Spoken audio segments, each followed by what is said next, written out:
দিকদের মাধ্যমে জানতে পেরেছি যে গাজীর টেক এলাকায় শিশু খাদ্য অবৈধভাবে উৎপাদন করতেছে এবং তাদের কোনো ধরনের লাইসেন্স নেই। সেজন্য তারই প্রেক্ষিতে আমরা উপজেলা প্রশাসন কর্তৃক আমাদের সহকারী কমিশনার ভূমি ও নির্বাহী ম্যাজিস্ট্রেট সহ আমরা এখানে ভ্রাম্যমাণ আদালত পরিচালনা করি। ভ্রাম্যমাণ আদালত পরিচালনাকালে আমরা এর সত্যতা পাই। সেখানে আমরা তার কোনো ধরনের লাইসেন্স আমরা পাইনি। সে কেবলমাত্র আবেদন করেছে, তার লাইসেন্সের জন্য আবেদন করেছে এবং বিএসটিআই কর্তৃপক্ষ কর্তৃক কোনো ধরনের লাইসেন্স গ্রহণ করেনি সে, এবং তার কোনো ধরনের এখানে কেমিস্ট নেই, ল্যাব নেই, কোনো ধরনের, অর্থাৎ একটা শিশু খাদ্য উৎপাদন করতে যে ধরনের প্রক্রিয়া অনুসরণ করা দরকার তার কোনো কিছুই সে অনুসরণ করেনি।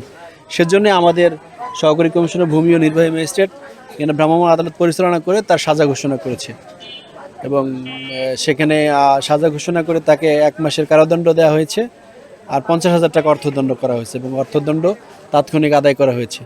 তা আমরা আপনাদের মাধ্যমে জানাতে চাই, আসলে শিশু খাদ্য কিন্তু খুবই সেনসিটিভ একটা জিনিস, অর্থাৎ যে যে যে বিষয়গুলো বাচ্চারা ভক্ষণ করে বা বাচ্চারা খেয়ে থাকে, আসলে যথাযথ প্রক্রিয়া অনুসরণ না করে সেগুলো তৈরি করা বা এই প্রক্রিয়ার সাথে জড়িত থাকা একটা গর্হিত কাজ। এবং এটা আমি আপনাদেরকে অনুরোধ করব এবং আপনাদের মাধ্যমে জানাতে চাই যে এই ধরনের কাজে যারা জড়িত থাকবে ভবিষ্যতে আমাদের উপজেলায় আমরা যথাযথ আইনগত প্রক্রিয়া গ্রহণ করব এবং ভবিষ্যতে আরও কঠোরতর ব্যবস্থা আমরা গ্রহণ করব এ ধরনের প্রক্রিয়ার সাথে যদি কেউ জড়িত থাকে।